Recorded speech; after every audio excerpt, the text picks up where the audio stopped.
नमस्कार दोस्तों, मैं हूं आपका दोस्त सूरज सिंह और आप देख रहे हैं हमारा यूट्यूब चैनल द पावर। रहिए सदा पावर में। दोस्तों, हमेशा की तरह आज भी हम आपके लिए कुछ ऐसी बातें और कुछ कहानी लेकर आए हैं। दोस्तों, आपको अगर ये हमारी वीडियो अच्छी लगे तो वीडियो को लाइक और चैनल को सब्सक्राइब जरूर करें, और कहानी अच्छी लगे तो दोस्तों में शेयर करना ना भूलें। तो चलिए दोस्तों, शुरू करते हैं आज की ये कहानी। दोस्तों, एक बार की बात है, किसी गांव में दो दोस्त रहा करते थे, जिसमें एक का नाम रवि और एक का नाम आकाश था। दोनों दोस्तों में आपस में बहुत गहरी मित्रता थी और दोनों ही अपने पास के गांव के स्कूल में दोनों एक साथ पढ़ने जाते थे। गांव की पढ़ाई पूरी करने के बाद वे शहर में पढ़ाई करने चले जाते हैं और शहर में रहकर पूरी मेहनत और ईमानदारी से पढ़ाई करते हैं। और दोनों ही दोस्त अपनी पूरी पढ़ाई कर लेते हैं और अपने गांव वापस आ जाते हैं। और कुछ दिनों तक खाली होने की वजह से दोनों परेशान हो जाते हैं कि इतनी पढ़ाई करने का क्या फ़ायदा जब कोई नौकरी नहीं मिल रही। तो आकाश रवि से कहता है, ठीक कह रहे हो रवि भाई। और दोनों मित्र कुछ दिन परेशान होकर अपने घर वालों से अनुमति लेकर काम की तलाश में शहर जाने का फैसला करते हैं। और दोनों के ही घर वाले दोनों को भेज देते हैं और शहर जाके काम की तलाश में लग जाते हैं। और कुछ दिन तक काम न मिलने की वजह से दोनों परेशान हो जाते हैं। शहर में घूमते घूमते काफ़ी दिन हो गए थे दोनों को, और आखिरकार एक मिल में जाते हैं और वहाँ काम मांगते हैं और उन्हें वहाँ काम मिल जाता है। काम मिलने पर दोनों आपस में बहुत खुश होते हैं और अपने घर वालों को खबर भेज देते हैं कि अब आप परेशान ना हो, हमें काम मिल चुका है। दोनों ही दोस्त अपनी पूरी ईमानदारी और मेहनत के साथ काम करने लगते हैं।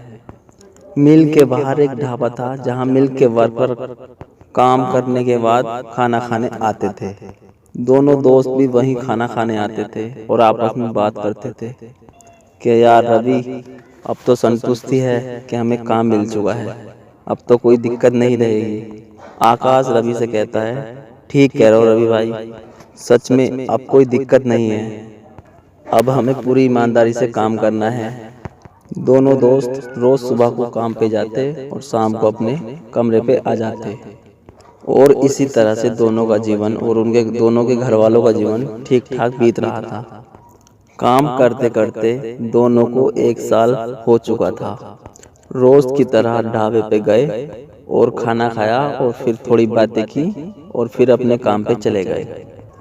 एक दिन ढाबे पे रवि आकाश से कहता है कि देखो आकाश भाई, अब हमें इस मिल में एक साल हो चुका है, अब तो हमारा प्रमोशन भी हो जाएगा।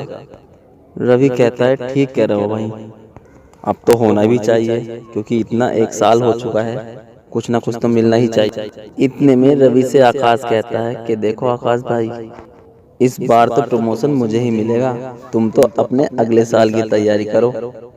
आकाश भी अपनी पूरी प्रशंसा से हंसता हुआ कहता है कि नहीं नहीं भाई, अगले साल की तैयारी आप करो क्योंकि इस बार प्रमोशन मुझे ही मिलेगा। इतना कहते हुए दोनों अपने काम पे लग जाते हैं।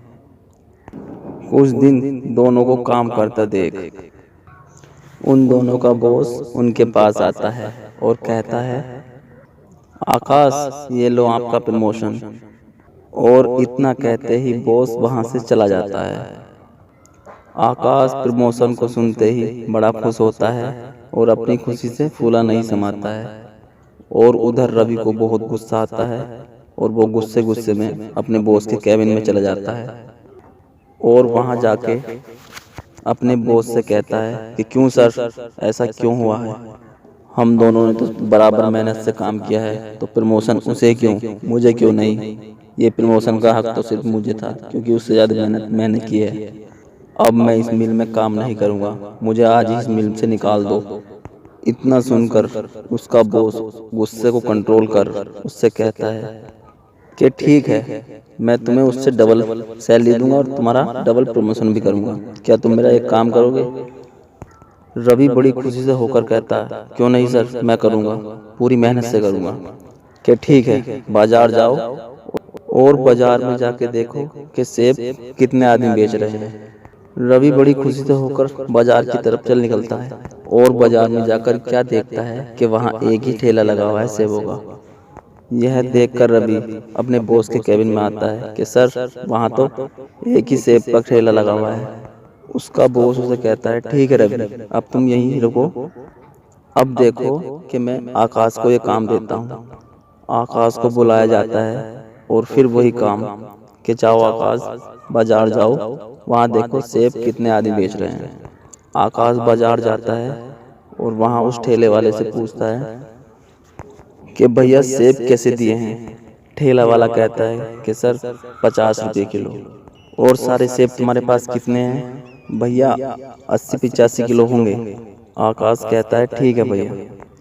इतनी बात कर कर आकाश अपने सर के केबिन में आता है और सर से कहता है कि सर, बाजार में तो एक ही सेबों का ठेला है और जो 50 रुपए के सेब दे रहा है और उसके टोटल उसके पास 85 किलो सेब हैं। मैंने शहर की बात की है तो वो ठेले वाला 40 रुपए किलो सेब देने को तैयार है सारे। अगर हम उससे सारे सेब ले लेते हैं तो बाजार में सेब नहीं बिकेंगे और फिर हम अपनी मर्जी से सेब बेच सकते हैं और जिसमें हमें बहुत फायदा होगा। यह सुनकर रवि अपने ऊपर बहुत निराश होता है और उसे समझ आ जाता है। फिर वो ये फैसला लेता है कि मैं यही काम करूँगा और वहाँ से चला जाता है। तो दोस्तों, हमें इस कहानी से यही सीख मिलती है, हम हमेशा मेहनत ही करते रहेंगे तो हमें सिर्फ पैसे मिलेंगे, और हम मेहनत के साथ साथ अपनी अक्ल भी लगाएंगे तो हमें मेहनत और प्लस तरक्की दोनों ही मिलेंगी। तो दोस्तों, आप भी मेहनत नहीं, अक्ल भी उसमें लगाइए, आपका सब काम ठीक होगा। मिलता हूँ अपनी अगली वीडियो में, अब तक के लिए नमस्कार, जय हिंद, जय भारत।